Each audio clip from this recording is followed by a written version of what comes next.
आऊज़ुबिल्लाहि मिनश्शैतानिर्रजीम बिस्मिल्लाहिर्रहमानिर्रहीम अस्सलामु अलैकुम वरहमतुल्लाहि वबरकातुहू। अज़ीज़ान गिरामी, प्यारे दोस्तों, मैं आज आपको एक ऐसी चीज़ बताने जा रहा हूँ जो हर आदमी आराम से तैयार कर सकता है, बना सकता है। पट्ठों को ताकत देगी, जिस्म की सुस्ती थकावट इसको दूर करेगी। आसान सी चीज़ें हैं, चंद चीज़ें हैं,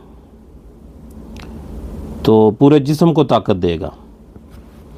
आपने छुआरे लेने हैं 10 अदद,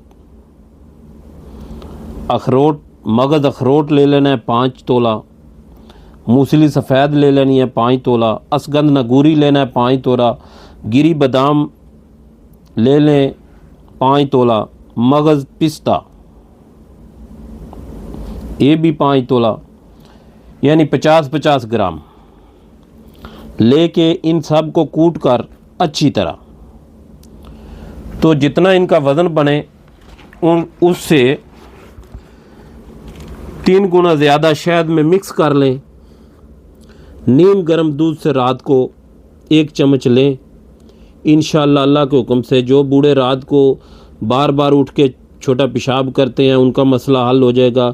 जिनके घुटनों में दर्द होता है, मोरों में दर्द होता है, कमर में दर्द होता है, उसके लिए बहुत अच्छी चीज़ है।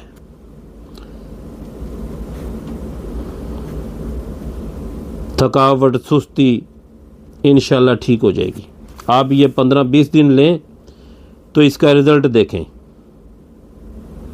अगर ज़्यादा कमज़ोरी महसूस करते हो तो सुबह नाश्ते के बाद भी ले सकते हो। नीम गर्म दूध से लेना है। तो ये एक नेचुरल खुराक की खुराक है, तो मेडिसन की मेडिसन है। कोई इसका साइड इफ़ेक्ट नहीं होगा इंशाल्लाह। बहुत अच्छी ताकतवर चीज़ है, इस्तेमाल करें, दुआओं में याद रखें। अस्सलामु अलैकुम वरहमतुल्लाहि वबरकातुहू।